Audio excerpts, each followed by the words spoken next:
It's time for The King and the Cop with the legendary former MLB great Jim Leyritz. And with 100 years of law enforcement in his blood, Tommy Sedner. It's all things sports, plus cop talk, current events, entertainment, and more. Joined by America's favorite Jersey girl, Robin DeLory. It's The King and the Cop. Welcome. It's Friday, March 31st, and this is The King and the Cop. Thank God it's Friday. And thank you for tuning in and watching us. Tonight we got a special show. I'm Tommy Sedner. Robin DeLory and Jimmy Leyritz are out at a charity event tonight. So I got two special guests tonight. And I guess you could say the secret's out. 45 has been trumped. Tonight, I got two guys that have been around the block a little bit. Charles Marino, supervisor, Secret Service, retired. Special guest on many of the network, especially today. So I'm going to bring him in. I appreciate this late hour, him hanging with us after a long day. But Chuck has been with not only Secret Service, but Homeland Security. And Mark Skills, a frequent guest of the show. Stanford, great baseball player, played for the Marlins, and then has been just recently retired as the chief prosecution lead in Special Investigations Unit down in San Diego. And we'll be bringing Mark on, who's having a little technical difficulty. So we'll start with Chuck. Chuck, thanks for hanging out on this long day. I know you've been bouncing around on the circuit of major networks here, and appreciate you hanging with us for about 20 minutes or so. The story, this has been, it doesn't matter. We're bipartisan, us. We're like an umpire, the King and the Cop. We call it like we see it. Some people are saying this is an overreach. It's unprecedented that a former president has been indicted.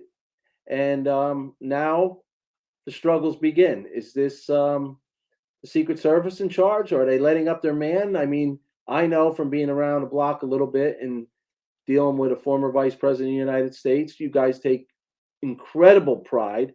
It's not a party that you get involved with or a person. It's the respect of the office. How do you see this, and how do you look at this going Tuesday if, in fact, they want him to make the perp walk, as they say? Yeah, well, first of all, Tommy, it's good to be with you, and thanks for having me. Definitely an unprecedented situation, right? To be sure. But regardless of the situation, there's something consistent, and that is the thorough protective methodology that the Secret Service brings to all these types of situations. This is not the first type of unprecedented event that they find themselves. So that consistency in the way they conduct their business is going to be very important. And, one thing that they're certainly not going to be involved in are the negotiations and the process that are worked out between the district attorney's office and the former president's legal team. But what they are doing is, look, they're going to be paying close attention to the intelligence based on the nature of what's going on here. They're going to keep their eyes on potential protests, any specific or credible threats that may evolve out of the increased media focus and the divisiveness that the Attorney General's decision has caused throughout the country. And then the other thing they're going to do is they're going to make sure that obviously the site in New York City, being the court building, is secure. And as you and I both know, the Secret Service has a great working relationship, not just with the NYPD, but all the other agencies within the New York City metropolitan area. So they'll work close with the NYPD to make sure that that site is secured. And then finally, you've got the protection detail that remains by the former president's side, no matter where he is. And nothing's going to change there come Tuesday. That detail will remain in close proximity, always have eyes on the former president, and, but like I said, not get involved in the process itself. Chuck, I was a city cop in Newark, and then after I left, I had the honor, and I do mean honor, of leading the team of a former vice president of the United States, which meant I was in the car with him when he was going around, and, he was still referred to Mr. Vice President. And of course, I've been honored to been part of a couple things with the Bush family. You take great pride when you're with these gentlemen or gentle ladies, and you become close to them. And I don't know that it's ever become political, either one, because they are human beings like the rest of us. That being said, does the Secret Service send more men and women to ramp up this under the circumstances? I mean, the retired president or former president gets so many people. I'm not going to say, I'm not asking you to say, but do they ramp it up at this point now? I mean, this is unprecedented. Yeah, good question. Again, the intelligence will play a pivotal role here, but let's look at the uniqueness of former President Trump. Once president is fresh out of office, so his level is going to be high. Then you add on top of that the fact that he's announced that he's going to run again, right? That this all plays into the staffing, and then of course these what I call the real life events that take place around the world and within the country, and the fact that he has now become the first former president to be indicted here is definitely factored in to what the staffing needs are. So all of that is paid attention to. Obviously, the specific intelligence that may arise out of this could also dictate it in terms of ramping it up or bringing it back down. But he's at a very high level. He's very well protected. I appreciate your comments because all of us, I had the opportunity to do a lot of protection in my career. And you're right. While I would not say it is a personal relationship, it's always a professional relationship. There is great pride taken in keeping that person and their families safe. Correct. Yeah, you're never going to let anything, one of the experiences I had with the vice president was after 9/11, when we went to the first year anniversary down to Ground Zero. And it was and for reasons I won't mention his name, but that night he said, my wife wants to talk to you.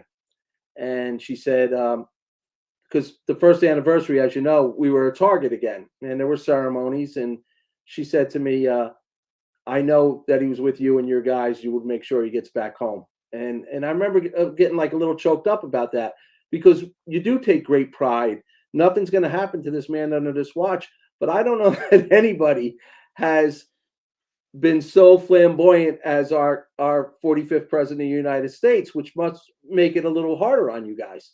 Well, Tommy, look, we find ourselves in unique times, as I like to say, right? And we've got to remember that the Secret Service is an apolitical organization. I never wore my beliefs one way or another on my sleeve. I went to work, I did the job, and that's what the men and women of the Secret Service do every day. The risky thing here is now with the 24-hour news cycle, all this divisiveness in the country. You've got now the unique situation of the district attorney's office and the former president's team. And, some have an inclination to want to pull the Secret Service into this political narrative. And while we can't prevent that from happening, guys like me that go on the news can tell you wholeheartedly that they are not going to become involved, nor have they ever, in the political dynamics of the people they protect's worlds. It's not their place. It's not their wheelhouse. It's not their expertise. And more importantly, it's not an area that agents want to be involved in, right? Tell us where you got to be, when you're going to go, and we'll make sure that it's the safest trip and site that it can be. And we can't break that. A lot of things lately and politically have changed a little bit, but it's so good to hear you say that, because at the end of the day, this isn't about the person, it may be, but it's about the office and you guys protect and honor the office of the presidency. And listen, we can't afford, whether they're in office or when they come out of office, something terrible happened to them. This is it's almost his thing. He's going to go through this, but your job remains the same. It's almost like you have blinders on about who he is or what maybe they claim that he did. As your job is just to protect himself, and that's needed. Here's Mark Skeels joining us. But Chuck, I would say this is this has got to be a little different for the detail. Would you say that? I mean, if it is the first time that it's ever happened, or do you just go back to what you're saying is business, and we're going to continue to protect them at any cost, and we're not going to take a position as to what the current events are? No, it's exactly what it is. I mean, that's why that tried and true protective methodology, the process that the agents go through for each and every trip, whether it's for the president, the vice president, former presidents, Secretary of Homeland Security, I can go on and on and on with all of the people that the Secret Service are currently protecting. The number is staggering. It's that same process that they're going through because it ensures the overall safety and security. And look, you're right, Tommy. If anything were to happen to any of these people, there's national security implications with that. Obviously, right, the president and vice president that currently occupy office, definitely more of an impact. But this all touches national security should anything bad happen to any of them. And that's the way the details look at it. Right. It's unacceptable. Mark Skeels, are you with us? I am. Can you hear me? Yes, I can. Say hello to Chuck. Charles Marino, Secret Service. I know we took a little bit and you're having a little technical difficulty. So we put the slimmest picture I have of you up on for our viewers. The miracles of Photoshop. Chuck and I have been talking about, the Secret Service is steadfast in how they will continue to protect this president at any cost. And, whatever side you're on, Democrat or Republican, the Secret Service wears one hat, and that is only to care for the president and his family. That being said, you're professional. You were the chief of a special investigations unit in San Diego over 25 years. You're a highly decorated, very thoughtful lawyer, but also a very tough lawyer. What's your opinion now that you're retired on these charges? I mean, I can have that conversation with you and not put Chuck on the spot. What's your opinion on this? Are they overcharging at best? At worst, I mean, I don't even know what it's called, to be honest with you. I mean, it's such an abuse of prosecutorial power that I can't hardly even believe it. I've spoken to many friends today, judges, defense attorneys, other prosecutors, most of whom are left-leaning, would probably be registered Democrats out here in the great state of California. And even they are, I think, shocked at the overreach by Alvin Bragg. If anybody marched into San Diego Superior Court to try and prosecute a case that was a misdemeanor offense from 7 years ago, they would be laughed out of the courtroom. I mean, it really shocks the conscience. It's the unfortunate application of using the justice system for political advantage. It's sad, no matter who the individual is or what party. It's really an overreach. Chuck, Mark, of course, is looking at it through the eyes. We all have our own personal opinions. Mark can give his, I can give mine. You'll stay more along the lines of the business of the Secret Service, which I just really respect a lot, because I know a lot of men and women from the Secret Service, and I know the pride they take in this. But there's a part of it that, like I said, you're in the car with the president or the vice presidents, whether they're former or current.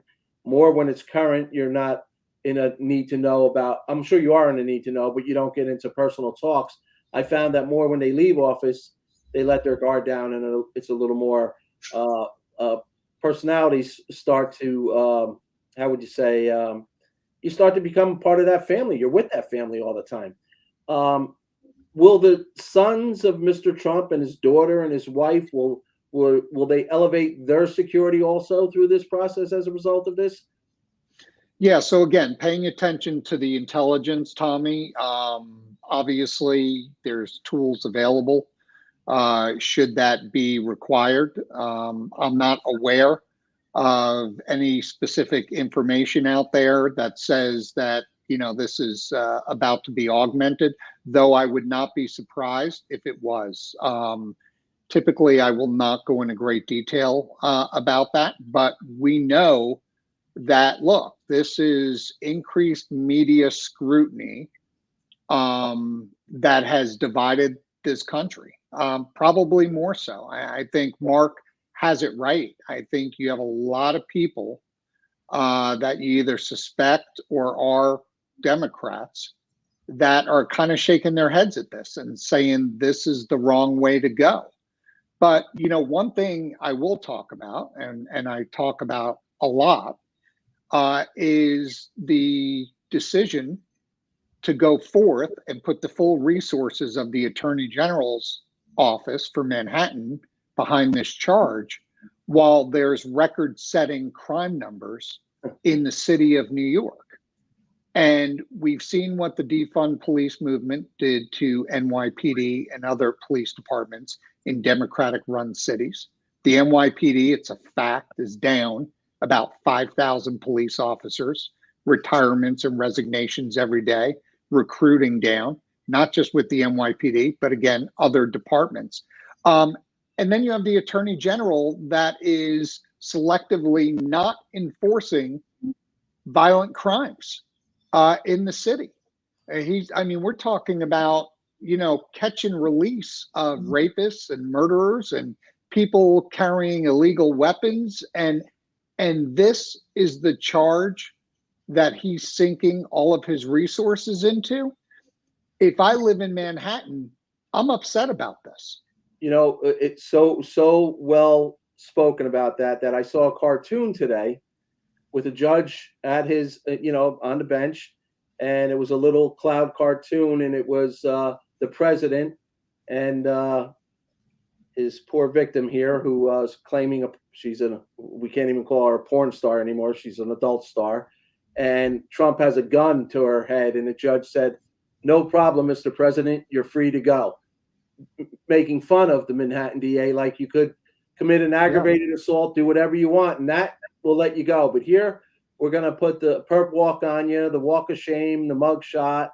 And Mark, I ask you, like you're saying, it's no secret that California is a lot more, well, it's not a lot more liberal than New York, but the DA already won in this case, because all he really gives a crap about is getting his claim to fame. And he just got more than his 15 minutes in indicting a president, and it's never happened before. It's unprecedented.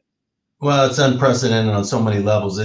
For the former prosecutor to be so frustrated that they couldn't get him indicted, that he'd write a book, encouraging that, that still happened. It's incredible. And what's sad is the state of our civics and our politics. You have Nancy Pelosi. I had a tweet sent to me. I had to pull up her account just to double check it for myself. I couldn't hardly believe it. You have the former Speaker of the House tweeting out today that everyone has the right to a trial to prove innocence. I mean, I'm sorry for the Speaker of the House to say something that is so nonsensical and just anathema to the roots of our jurisprudence and the Constitution that she swore to pledge allegiance to say that, well, don't worry, you have a right to prove your innocence. No, you're innocent till proven guilty. And to just miss the standard, it just shows you how far we've gone from getting away from our bedrock principles and our core values. I don't know a single prosecutor that would have ever brought this case. It is stale beyond belief. A 7-year, misdemeanor is ridiculous. And especially when you've had all of the federal agencies weigh in on the fact that they don't believe there was any violation. Right.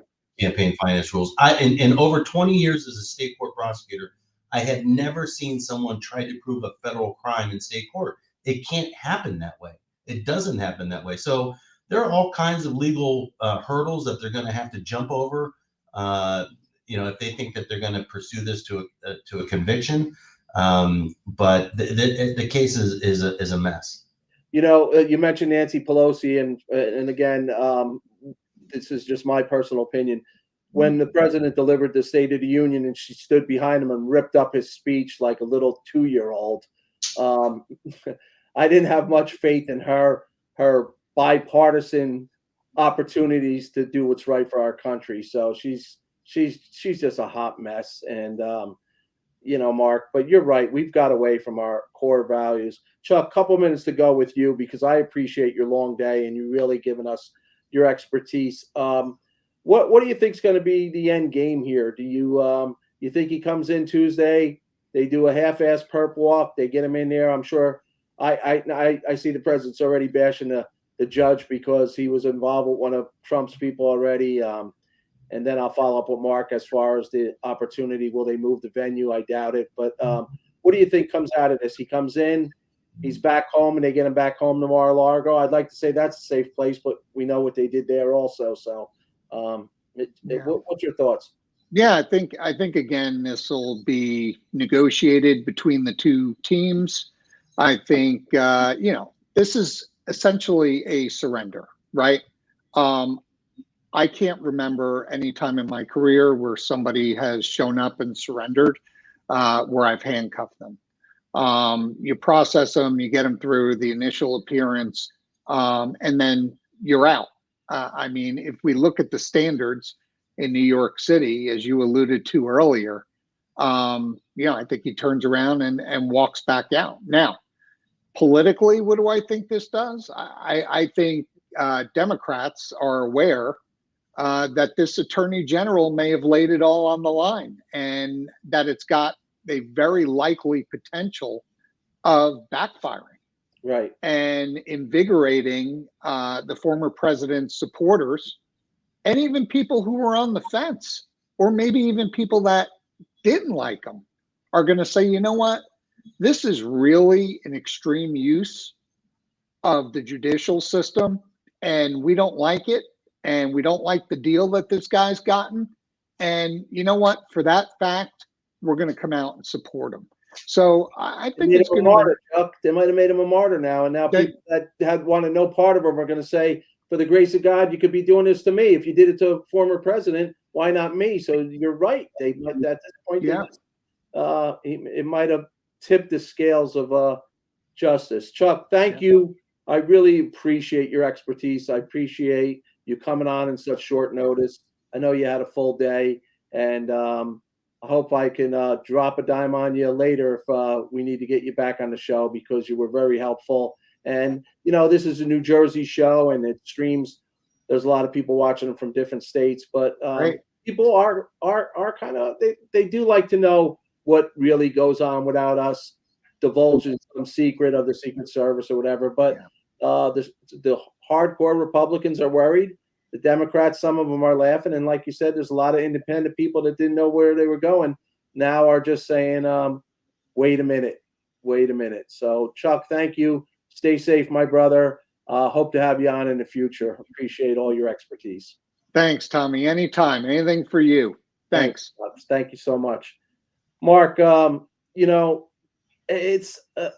it's hard. Guys like this that dedicated their whole career, we were talking about, you get in a car with these people, you get to know their families. And also, although there's a Chinese wall up between you as far as what you can hear and what you can know, you can't tell me that you can't be on a detail for 5-10 years, that you don't become fond of these people, politics aside.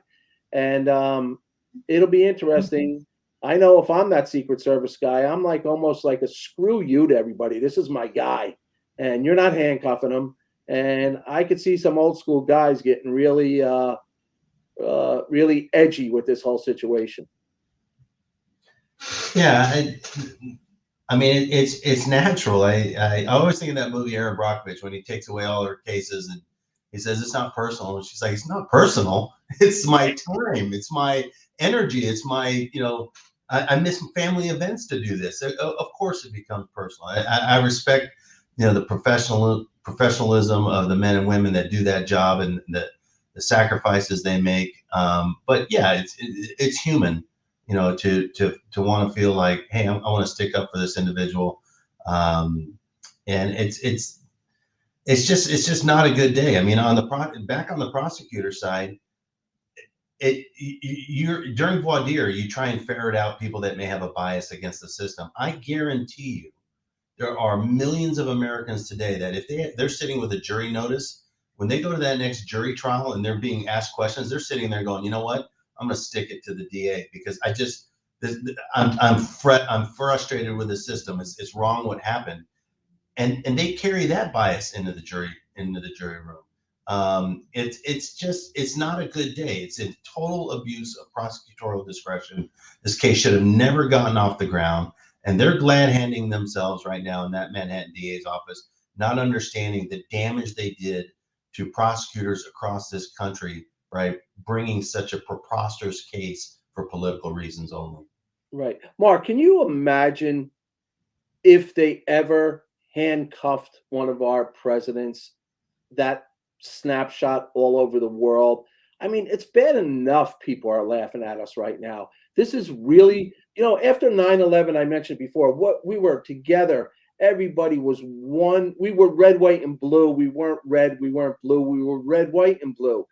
We're going so far down these hellholes. It's unbelievable. And I'm not going to sit here and say I agree with everything President Trump has done in his career. I'm not going to say that President Biden is the worst guy in the world. I think they all get into office and try to do the right thing. And I think the average citizen, which we all are, does not understand the pressure. There's only so many men and women who served as president or vice presidents. But we've been around them a little bit, and you befriend them if you're lucky enough. And this is heartbreaking in a sense. That's the word I'm using. It's like heartbreaking. I don't care what party he was from or she was from. If it's our president, what the hell are you doing? Did he stick a gun in somebody's mouth? Did he really commit an incredible crime? Are you kidding me? What about President Clinton when he perjured himself in office with Monica Lewinsky? What happened there? What's the difference here? Well, I heard one political commentator today make a point that he said, well, they're trying to bootstrap in a federal, election campaign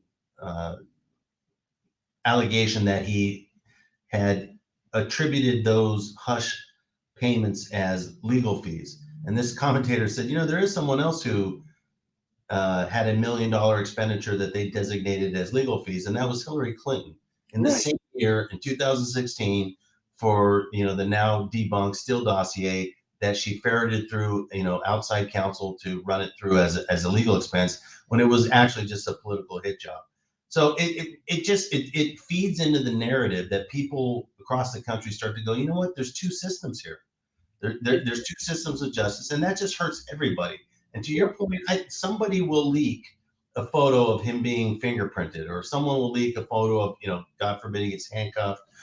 And they'll say, hey, nobody's above the law. Everybody has to be treated the same.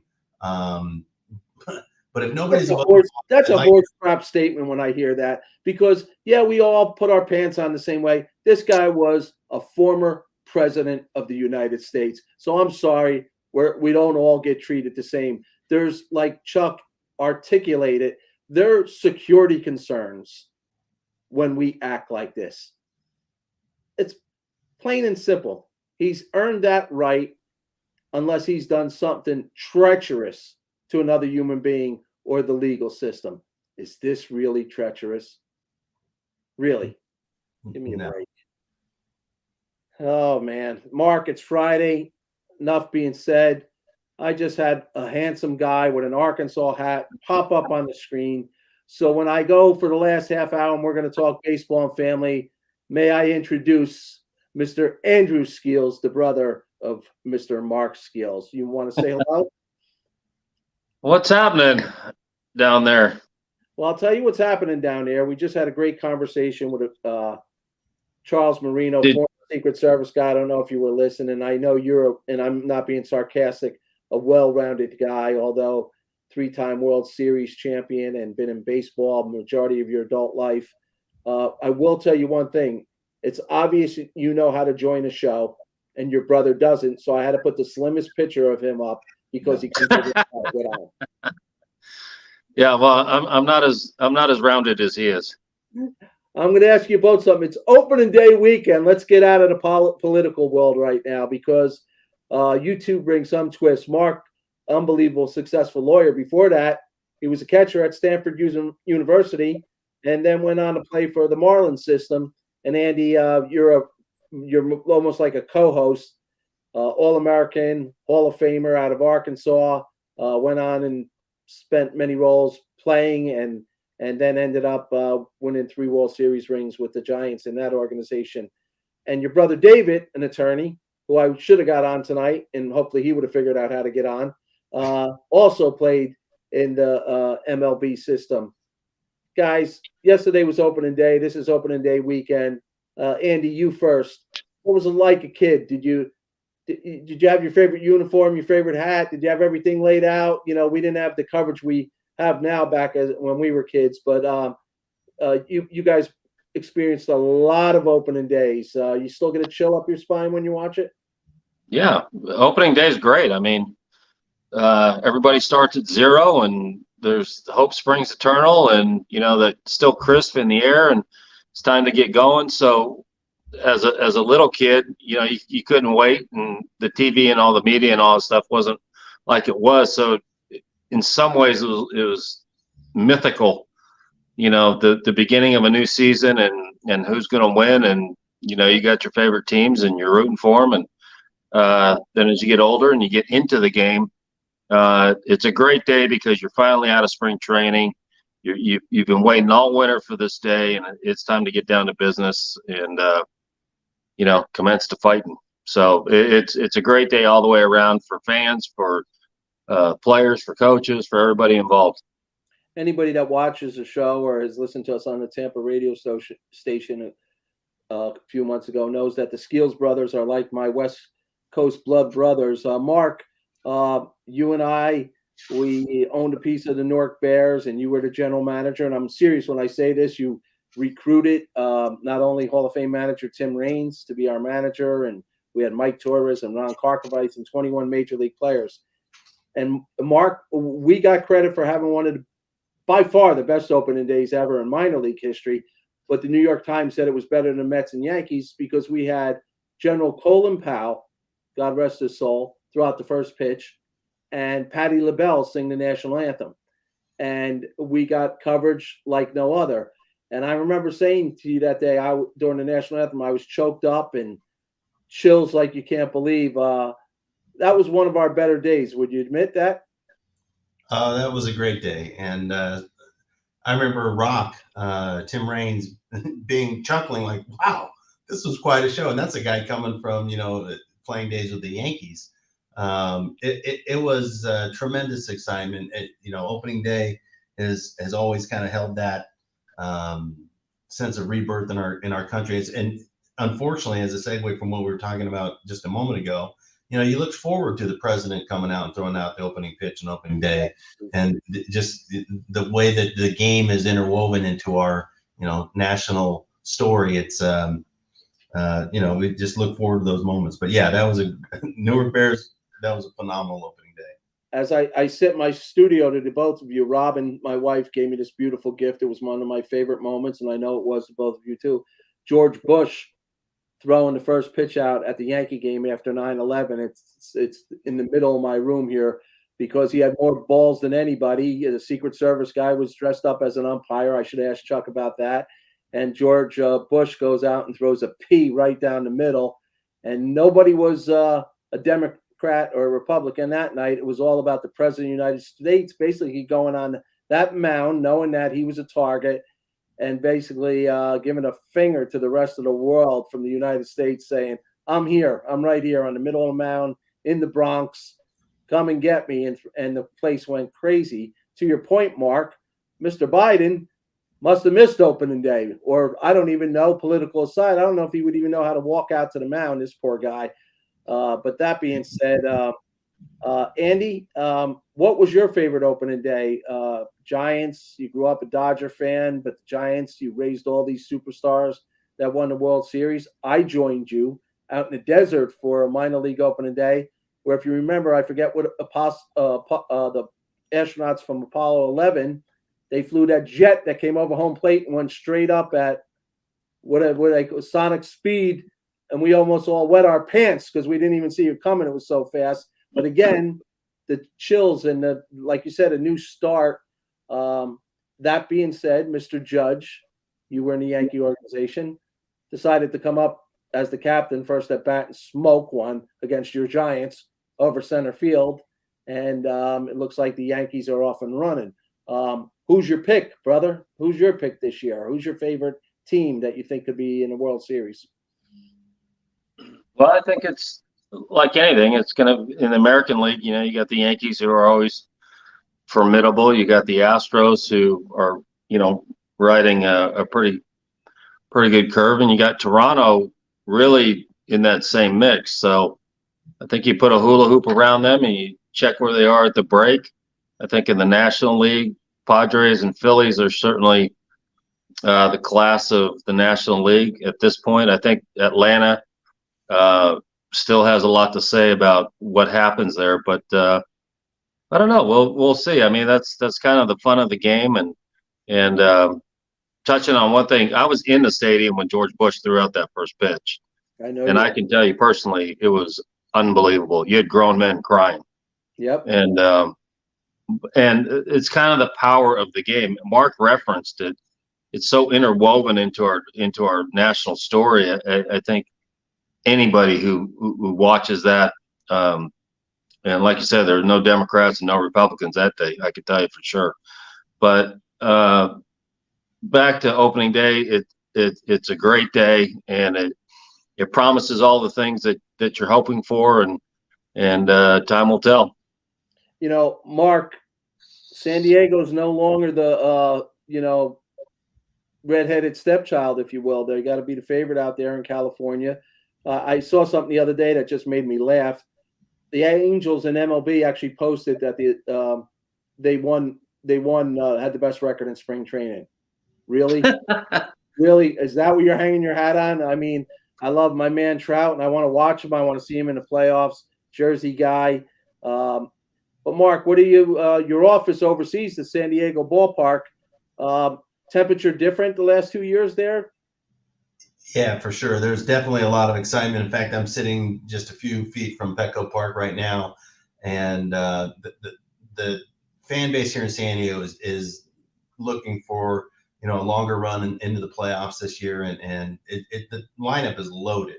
I mean, they have a tremendous offensive potential, and I'm sure Bob Melvin will be excited to fill out that lineup card every day. So yeah, the fans out here are excited, but you always got to still get up for your rivals like the Dodgers and the Giants, and then hopefully you're at the top of the leaderboard at the end. But it's about getting hot at the end, which is what's so cool about the season. Yeah, it's fun to get out of the gates and put a few games in between you and whoever's in second place. But at the end of the year, it's who's healthy, who's playing well, and who's left on the field.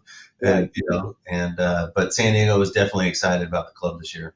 I'm going to ask you both the same question. You first, Andy. Here in New Jersey, we've had the coming of the newest and greatest next Derek Jeter, and the media is going crazy. And our man Volpe is the new shortstop for the New York Yankees. Young kid that played at Del Barton High School here, a few miles away from Robin and I are. A household name, great kid.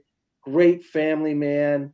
I laugh because he chose the number 11. Brett Gardner wore number 11, the last one. But the last time, and I know he's friends with you, Andy, last number 11 that played shortstop was Fred the Chicken Stanley. So I laughed at that. But when we were growing up, and I know Stanley was a part of the Giants organization.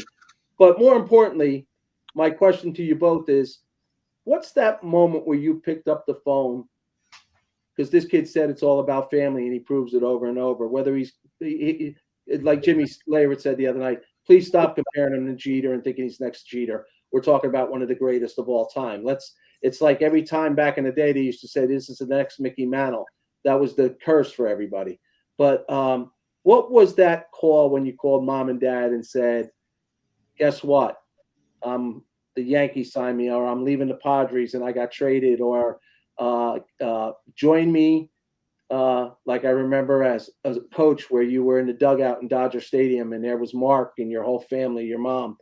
What's that moment like when it's just between you and the family? Well, I can tell you that when I debuted in Dodger Stadium, to see my family there, that was the greatest day of my career, and it's not even close. Having my mom there and both my brothers was unbelievable. So, but I'll tell you a funny story. When I got drafted, appreciate, right, Ann? It's that thrill. You remember the old show, the Why Will Sports, the agony in defeat and the thrill of victory. That's when it's your family, when they looked at you and they're the first one. Little Maxie, my grandson, is down in South Carolina. His father's the head coach of varsity high school program up here, and they're down in South Carolina for spring training. And he's got full uniform garb on with the big bongo bat, walking around at 3 years old. I call him the 2038 first round pick in MLB. But your mom and dad, that's what they remembered. That's what they're looking at. They're still seeing that little boy. No greater gift you could give them, correct? After everything they did for you?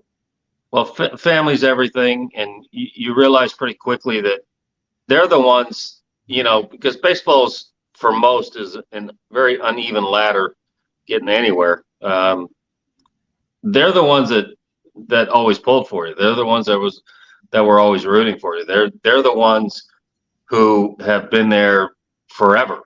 And so it's not even so much about you're happy for yourself. You're happy for them that they got a chance to be there, because that's the true joy of accomplishing anything, worthwhile, is that you can have the people around you that you love and cherish to share it with you. Mark, before I get to you, I want to share a tradition. Obviously I was in the law enforcement world, great grandfather, dad, 100 years, all that. And me and my dad and brother were close. And, I went on to be a part owner of the Newark Bears and GM, and experienced it with you, experienced with Andy. Andy, you were, when I was GM, our first pitching coach. I was on the phone with Victor Rojas today. We were his father, Cookie Rojas, his family. We talked off the air about how special it was. But Mark, you, again, great athlete, Stanford University, catcher, caught the great pitcher Mike Mussina, who went on to have an incredible career, former Yankee and Oriole. And what was it like for you? Like, I know how much you love your brothers, and I know how proud you are, because I've been honored to be part of some of the things that we did together to go celebrate Andy or watch Andy. What was it like for you, though, when you were, damn, my brother's doing this and I'm in the Marlins organization? Hey, mom, dad. I mean, what family has three brothers calling them home to mom and dad about being in the MLB? What was it like for you, Mark? What was your favorite moment? And I know you're going to start by saying, looking through the eyes, you were so proud of Andy, but what were your favorite moments? Well, actually, that was definitely one of them. That day at Dodger Stadium, friends and family were there, and I remember we walked our mother down to the rail, me and my younger brother David, and said, "Hey, Mom, let's take a picture." And she whispered in our ear, she goes, "Oh, this would be so sweet if Andy was here." And she had no idea. She had no idea. She hadn't put it together, and we're like, "Well, maybe we can arrange something." And next thing you know, Andy's right behind her, and the tears flowed out. But what I also remember about that moment was, I turned back to the stands where our friends and family were kind of watching us, and my son Rhett, who is very non-emotional usually, he's crying. Like, he could see the love we had for each other and how happy we were for our mother to be able to enjoy that. People used to always joke, they say, "Wow, three of you, playing professional baseball, your dad must have been a great player." We're like, no, he came from New Zealand. He'd never played baseball growing up. I think we got it from our mother's side. And, her father was a big baseball fan. So, I used to really appreciate when we were all playing, thinking, wow, I never met my mom's father. He passed away before I was born. But just thinking, you know what, I bet he's getting a real big kick up there, watching his three grandsons, run around and play professional baseball. That was something that I felt regularly and got a big kick out of. Andy was on the show last week, and he was, of course, during the World Baseball Classic, the last time he was the manager, as you obviously know, and he sent me a picture of the three of you representing New Zealand, which I get choked up with this kind of stuff because in the cop world, I like to tell this story. My brother was up to be promoted as the deputy superintendent of state police, and then went on and still is the current head superintendent of Port Authority, New York, New Jersey Police Department. And my brother had called me and told me what was happening. And he said, but don't say anything to Dad. I'm going to call him. Well, my father called me and he said, hey, don't say anything, but we got made. And I said, what's this we got made stuff? And he said, your brother, he got promoted. I said, well, how's that we got made? I said, what are we, the organized crime family? We got made. And he said, it's all, Eddie trumped everybody at that point, for no better word. And he was so proud. And, passed away 6 years ago, but was so proud of my brother, what he accomplished. I can't imagine your dad. I remember meeting your dad when he came to Newark Bear Stadium, but your parents must have just been beside themselves. And Mark, you went on to have an incredible career and still have a career as an attorney. You missed the game. Do we still have the dream? Take the East Coast brother here and get the two West Coast brothers? We got to get back in the game full time. I mean, Andy's probably saying, please be quiet. I had enough. I've been doing 30 years. But is it still your passion, baseball, if you could choose any job?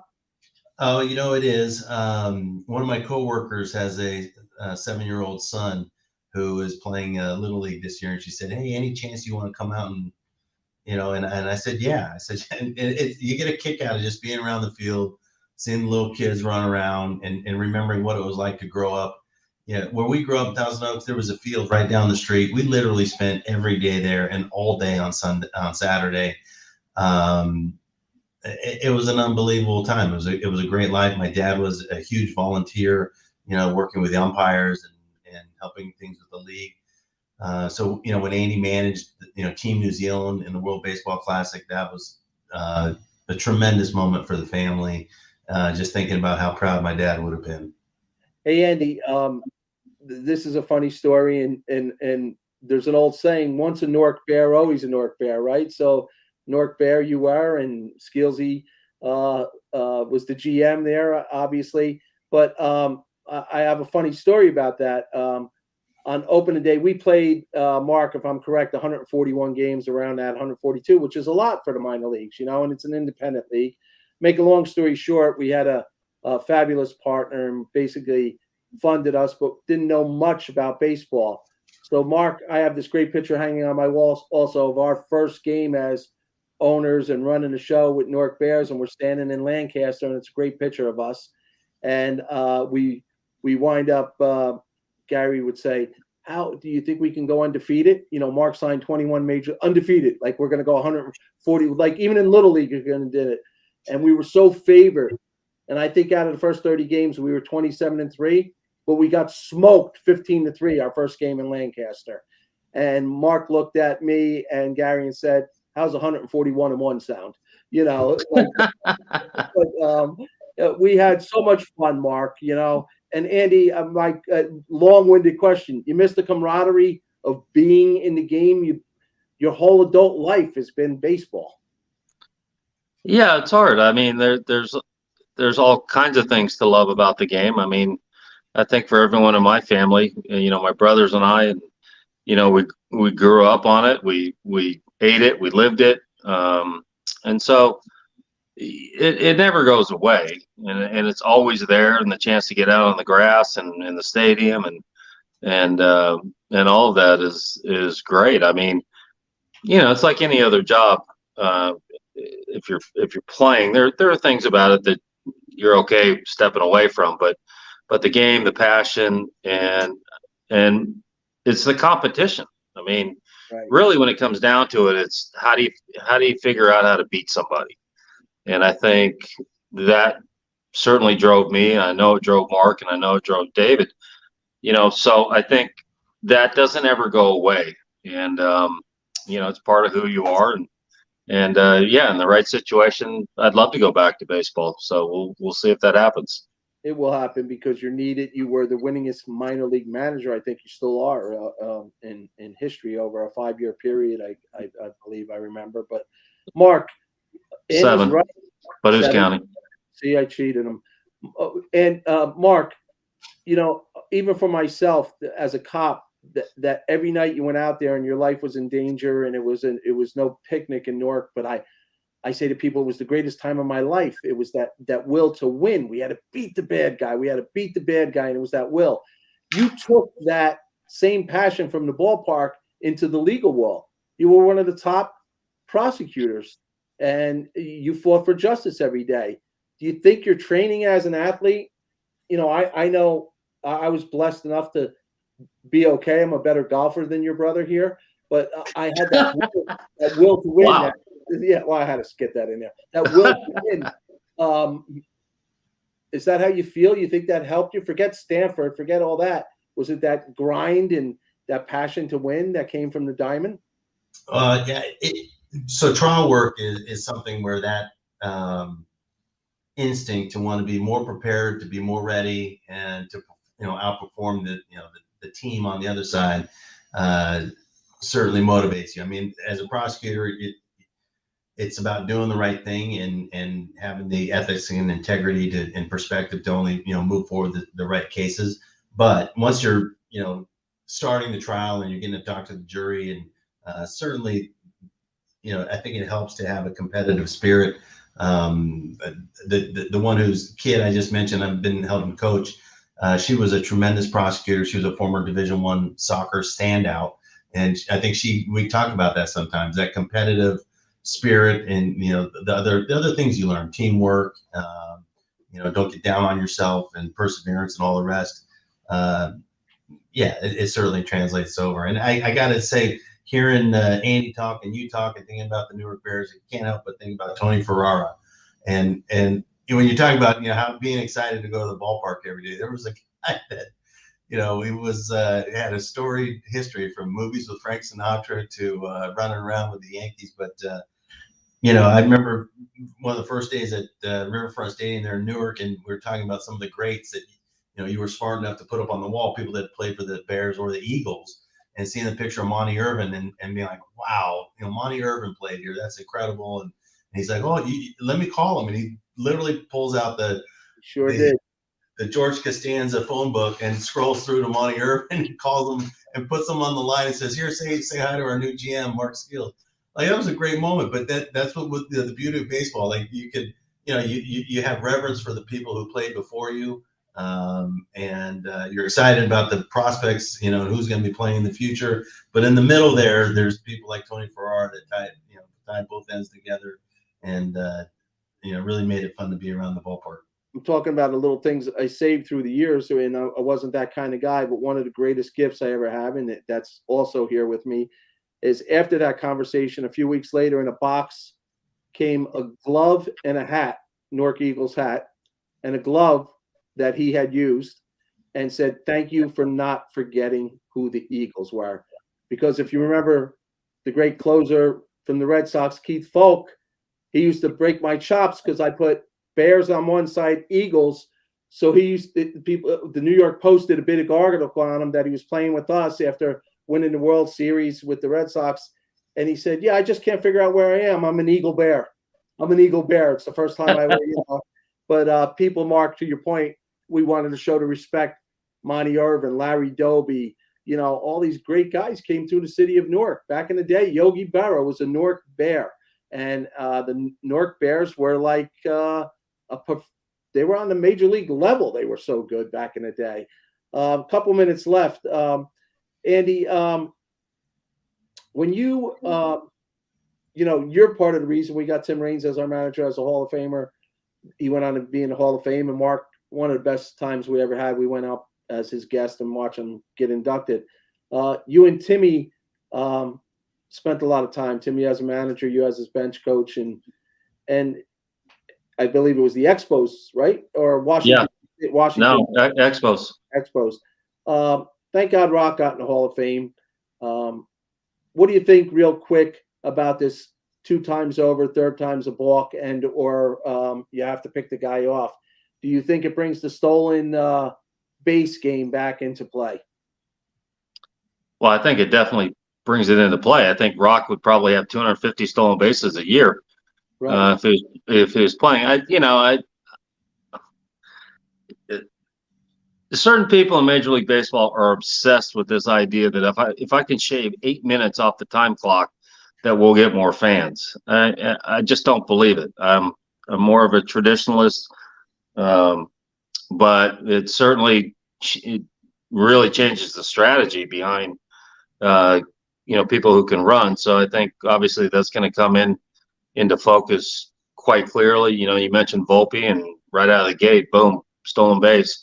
Right. And it really wasn't even close. So I think some of those rule changes, if they're intended to get more action in the game, okay, maybe. But I have a tendency to err on the side of what's traditional.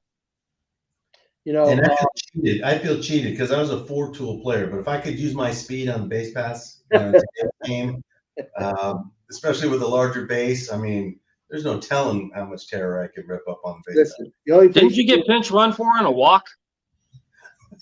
Listen, the only thing from home plate to first base run into was the buffet table after the game. Let's cut the nonsense. Yeah. That being said, he could throw and he could hit. Listen, guys, it's always a pleasure and an honor to have you both on. Mark, thanks for the expertise about the president, President Trump. Andy, you're always on with me. I love it. We have a lot of laughs. I find myself sometimes drifting as if we're not doing a show and we're just breaking balls between us. But always a good time to have you on. Andy, thanks for coming on at last minute. Mark, know you had a long day, so thank you also. Figure out, my friend, have one of the secretaries or your co-partners help you how to get on TV so we can see your handsome face. It's my tinfoil hat, I think, is throwing off the reception. Thanks, guys. I'll see you soon.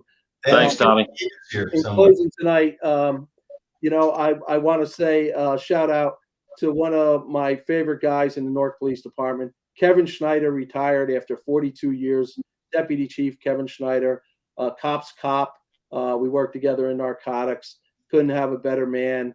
A lot of laughs, a lot of fun times. Kevin, Godspeed, brother. I wish you all the best. You made a difference in the Newark Police Department. Robin and Jimmy will be back with me on Monday. Thanks for watching. Have a safe weekend. Have a great weekend. The King and the Cop. Appreciate you looking in.